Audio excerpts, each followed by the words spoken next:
Hello बच्चों, let's read the question. Question says state the different steps in the framing of India's constitution. Question हमसे पूछा गया है India के constitution को बनाने के लिए जो स्टेप्स हुए उन डिफरेंट स्टेप्स के बारे में हमें बात करनी है. Let's read about the answer. For the making of Indian constitution in July 1946 constituent assembly was formed. देखिए इंडिया के कॉन्स्टिट्यूशन को बनाने के लिए जुलाई 1946 में कॉन्स्टिट्यूंट असेंबली बनाई गई. Its first meeting was held in December 96. अब ये जो कॉन्स्टिट्यूंट असेंबली बनाएगी उसकी फर्स्ट मीटिंग जो है दिसंबर 1946 में हुई. सो उसमें कॉन्स्टिट्यूंट असेंबली जो बनाएगी जिसने कॉन्स्टिट्यूशन का निर्माण किया था, कितने मेंबर्स थे उसमें? देवर 299 members of the constituent assembly. देखिए कॉन्स्टिट्यूंट असेंबली जो है इसकी फॉर्मेशन हमारे पास दिसंबर 1946 में हुई थी. इलेक्शन इसके जुलाई 1946 में हो चुके थे.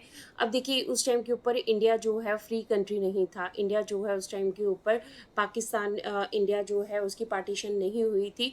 तो जो मेंबर्स थे यहाँ पर वो पाकिस्तान के कुछ मेंबर्स भी थे. बट हमारे पास क्या हुआ कि जब पार्टीशन होगी, पार्टीशन के हमारे बाद हमारे पास सिर्फ 299 मेंबर्स है जिन्होंने कि इंडिया के कॉन्स्टिट्यूंट असेंबली में वर्क किया और इंडिया कॉन्स्टिट्यूशन के लिए अपना काम किया. सो डॉक्टर राजेंद्र प्रसाद जो है was the president of the constituent assembly. Doctor Rajendra Prasad जो हैं इस कॉन्स्टिट्यूंट असेंबली के प्रेसिडेंट थे.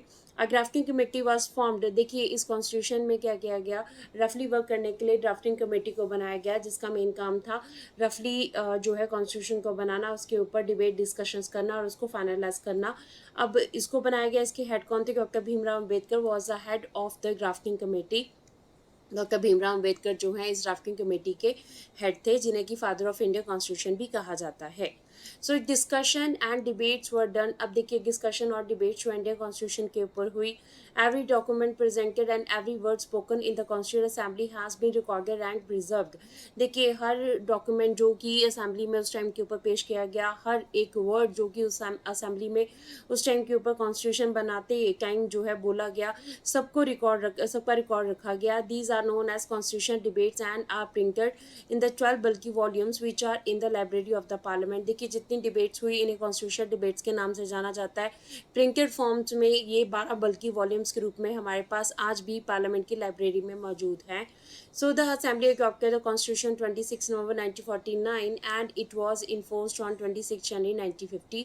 The day is also celebrated as Republic Day. देखिए कॉन्स्टिट्यूंट असेंबली ने अपना कॉन्स्टिट्यूशन ड्राफ्टिंग कमेटी ने कॉन्स्टिट्यूशन बनाकर 26 नवंबर 1949 को पेश किया. उसी दिन जो है इसको पास कर दिया गया एंड 26 जनवरी 1950 को इसको इम्प्लीमेंट कर दिया गया. पूरे देश को इसको समर्पित कर दिया गया और ये दिन हमारे देश में रिपब्लिक डे के रूप में आज भी सेलिब्रेट किया जाता है.